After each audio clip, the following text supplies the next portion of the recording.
Think Realty Nation, it's Abhi Golhar. Welcome to the Think Realty podcast and the show that you pay attention to whenever you're looking for the most interesting guests, hosted by the weirdest, sometimes most comical personality in all of real estate.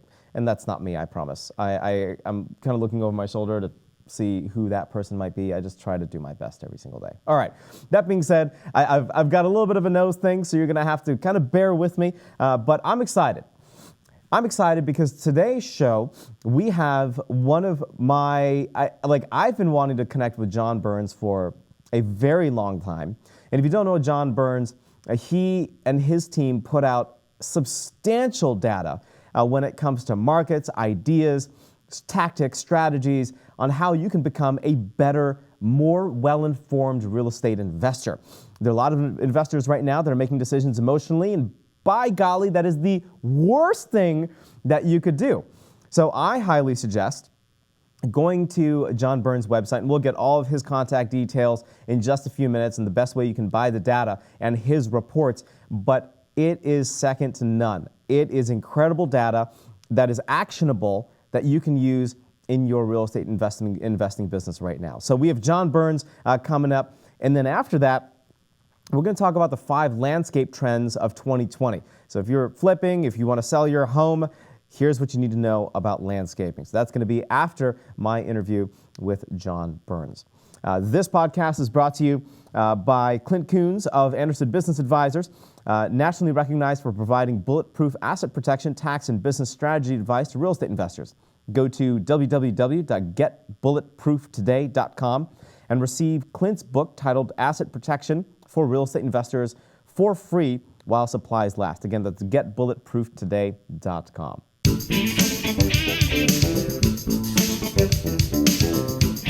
Let's get started. John, welcome to the show. Thanks. Happy to be here. I'm excited to have you. For those of you that don't know who you are, let's do a quick intro. Who are you and what do you do, sir?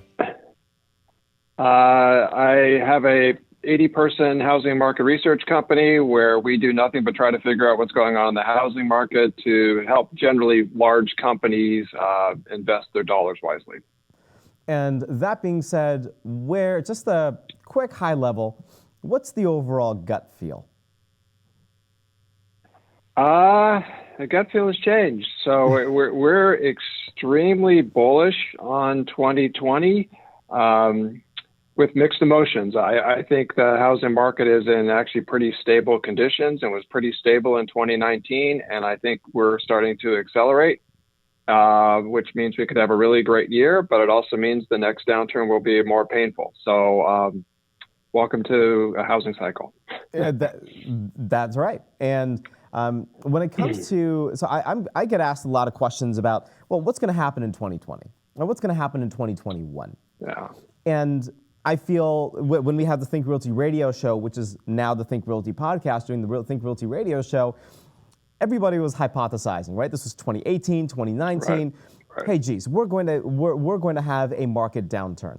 We are going to have a softening of the market. And in different areas around the country, because I don't believe in a national real estate market, I believe in a local real estate market, and you put out all different types of data for all the cities that show that, hey, in some cities, we're seeing some increases in home price appreciation, value, et cetera, and some cities not so much. What should, if I'm a new real estate investor, what should my thesis be? What should my maybe objective strategy be kind of going into 2020, knowing that I too might have some mixed feelings about the market this year? Well, I agree with you. The markets are behaving very differently. And putting it pretty simply, is the markets that have been the hottest and are likely to continue to be the hottest this year are probably the ones where your clients are going to make the most money and then eventually someday lose the most money. So, I mean, the markets that have just been on fire, the Portlands, the Austins, the Dallases, Nashville, we forecast they're going to continue to have a great year or two. But if you look at the fundamentals, I think the best thing to do, and one of the things we do, is we chart the fundamentals over a very long time. And when things for that market start to get out of whack, you got to put up your flag and go, okay, this is a high risk market.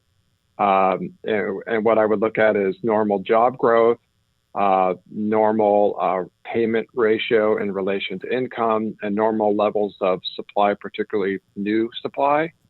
And when things start to get overheated, I mean, enjoy it while it lasts, but stick some cash in the bank is how I look at it.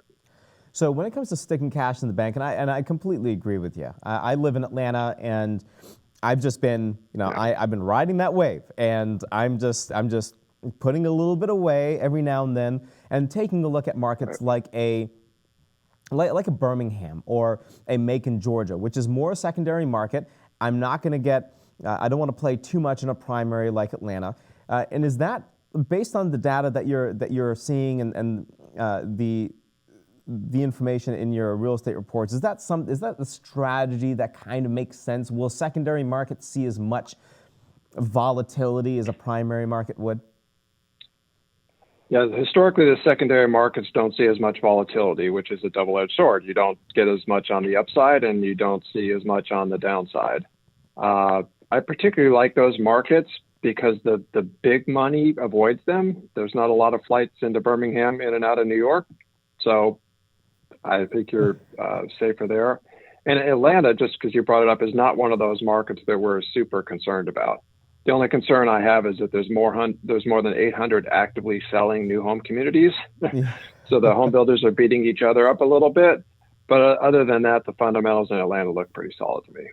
And the other thing about Atlanta that I love is the city recently took a look at home affordability, and they said, if you're building a home within a certain price range, we will help to expedite the permits so that you can get this home built and remodeled and renovated quicker and put it on the market. And I think that's just an awesome thing. When the city and the county is able now to work with you, that for me is a very good sign. That coupled with... Go ahead. I was going to say, can you send some of those county officials to California? Because it's the exact opposite in California. Well, so, I mean, a year and a half ago, Atlanta had its own struggles. I mean, we had like a computer virus that shut down the city for 3 months. And then when Atlanta was starting to heat up, it took a couple of months just to get a building permit. I mean, it was a nightmare. I'm 30, right. I'm 35, I'll be 36 this year, and I have way too much white hair on my head for somebody that's 35 years old. Like, I just can't. I'm thinking about shaving my head, really. I'm thinking about it. You wrote something very recently called The New Measures of a Balanced Market, right? That's just in my notes, rather. Right. Talk to me a little bit about that. I mean, this is really more of a national thing, but there's still a lot of people running around saying we're underbuilding, using some really bad data, I think. Okay. We think we should be building about 1.4 million homes per year, not the 1.7 or 1.8 that people are calculating, and we're building 1.4. So in terms of absolute shelter, we're building the right amount. Now, maybe it's not all in the right locations, so there's different opportunities there. I also hear we have 4 months of supply or 3 months of supply. That's just ridiculous. And, the normal is 5 to 6. The new normal is 4. Technology has changed and people can transact homes a lot faster. And kind of, if you look at the middle of 2019, when the market for months was really pretty stable, we had 1.4 million housing units per year being built, 4 months of supply, mortgage rates in the high 3s to low 4s, and everything was appreciating at 3 to 4%, which is the same as wage growth. That was a stable market. So to the extent things are better than that now because the economy's gotten a little stronger and rates have fallen. So I don't think we're in a stable market anymore. I think we're in an improving market. Completely agreed. And we take a look at, in your notes, you mentioned the market has only recently recovered from overbuilding in the 2000s and foreclosure crisis. We have some southern growth markets that are booming. Got expensive coastal markets that are struggling. Obviously, that makes sense. Should I, in the next correction, should I expect to feel it? Should that feel like what should that feel like? Should that feel like me biting into a really sour apple, or like me biting into like a semi-sweet, semi-sour apple that I can still digest, but it's not pleasant to eat? Yeah, more not pleasant to eat. So Okay. so we had a national hiccup, if you will, in the fourth quarter a year ago. The fourth quarter of 2018, rates rose all the way to 4.9%. The stock market took a dump. It was the slow time of the year. Three of the publicly traded home builders were doing layoffs. Everybody was dropping prices to just keep sales at 20% less than they were the prior year. And everybody was, complaining. But the truth is, everyone's balance sheets are fine. So you have to give a little bit money back and your margins aren't what they used to be. That's not a disaster. If we had a downturn now, I think that's how it would feel. Unless Gotcha. it's something horrendous. But we're not overbuilding the market, and I don't think as long as a downturn doesn't involve 10% mortgage rates or something stupid, I think we'll be fine. That's right. Let's not go back to the 80s, right? Like we don't want that. Right. As somebody that's always looking at a good, solid, long-term investing strategy, I go to rentals. I turn to 3-bed, 2 baths in secondary markets, Yeah. but there's been a lot of competition there lately. It's driving up the prices of these turnkeys or these SFR opportunities. What do I do with that? If it's a secondary market, or even if it's Atlanta, what I'm hearing is I can buy and hold and I'll still be okay long term. My cash flow might suffer if we start to correct, but should I feel okay about this? Should I keep buying? Should I lay off the foot on the gas pedal for these SFRs? What are your thoughts? Uh, well, I think the most likely scenario is the yields are going to continue to get lower, and you're going to see more capital flooding in. I mean, what has happened is the really big institutions, the one that manage tens of billions of dollars, insurance companies and pension funds and others, they have to get out of bonds because they need a 7% yield or higher, and they're moving more of their money into what's called alternative investments. And cash flowing real estate is part of that. And that's always meant apartments and office buildings and Yep. even hotels. But now that Invitation Homes and American Homes Rent and others have proven the single family rental model, homes are now part of that. And so we're seeing a lot of capital from newly formed companies come in at the lowest price points. Even you've got the iBuyers who are really just going after the real estate agent commission and That's maybe right. some fix and flip profit.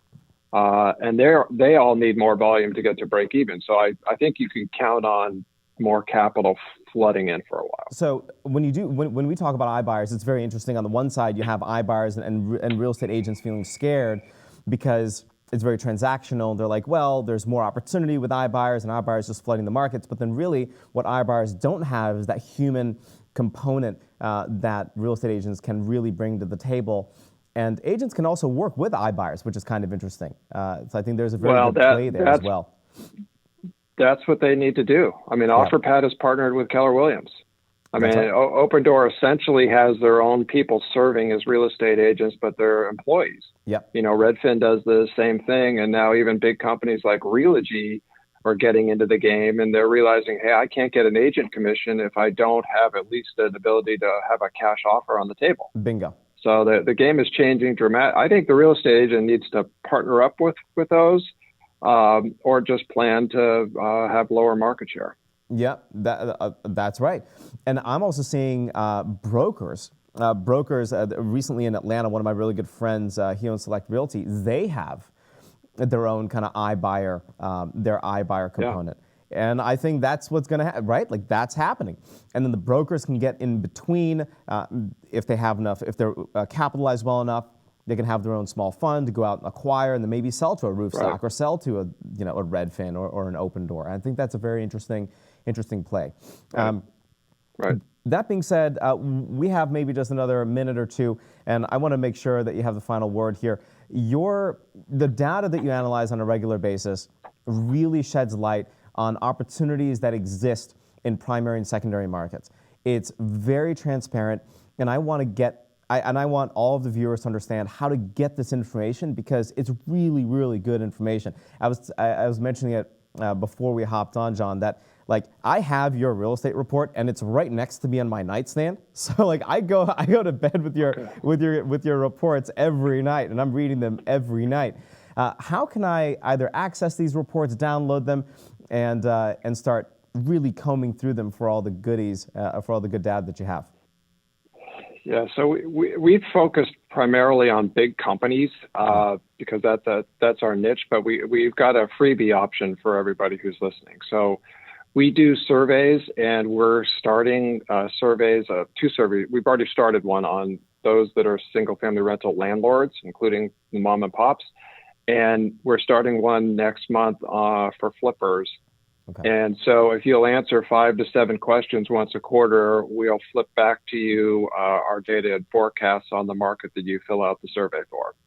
That's so all you awesome. have to do is send an email to, so all you got to send an email to Devin Bachman. It's D Bachman, BACHMAN at realestateconsulting.com. She'll get you on the list, and we'll be good to go. 'Cause I want to know what people are seeing on the ground. That's my trade-off. So make me smarter. I'm with you. John, thanks so much. I certainly appreciate the time. You and your team have done a phenomenal job in providing this industry a level of just data and transparency that we can use on a regular basis, and I use it every day. And so thank you so much for that, and it was a privilege to interview you. So thanks again. If you want to get in touch with John and his team, visit realestateconsulting.com, and the name of his company is John Burns Real Estate Consulting. So John, thanks again for the time. I certainly appreciate it. You bet. Take care. You got it. Bye. Thank you.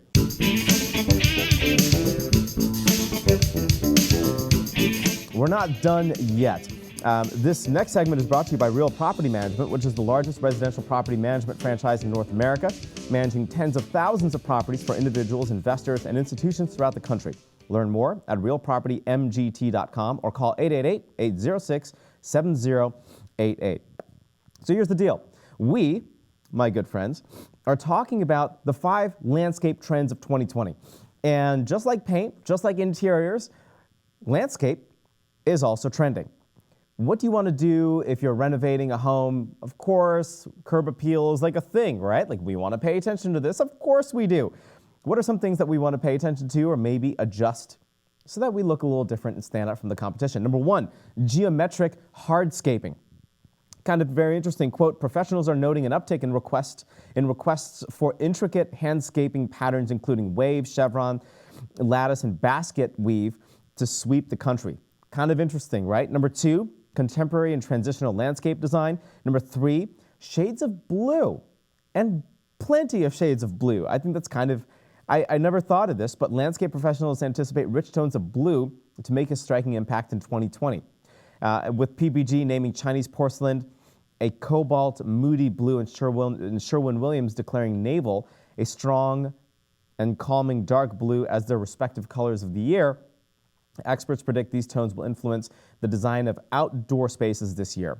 Number 4, your style, your garden design. Kind of interesting to pay attention to. Gardens serve as a very relaxing escape for many across the country, so make sure that you're really focusing on that. And of course, number 5, remote irrigation, I think, is kind of interesting. So that is ultimately remote irrigation. I like it. And the best part is you're using tech. So hallelujah, it's fantastic. That being said, if you have any questions or more design trends that are in your area, get in touch with me. You can find me anywhere online at Abhi Golhar, or follow us at Think Realty. Think Realty Nation, that's a wrap. You know how we do. This podcast is brought to you by Clint Coons of Anderson Business Advisors, who's nationally recognized for providing bulletproof asset protection, tax, and business strategy advice to real estate investors. Go to www.getbulletproof today and receive Clint's book titled Asset Protection for Real Estate Investors for free while supplies last. All right, thinkrealty.com is your source for everything real estate investing. Check us out there. Until next time, Think Realty Nation, happy investing.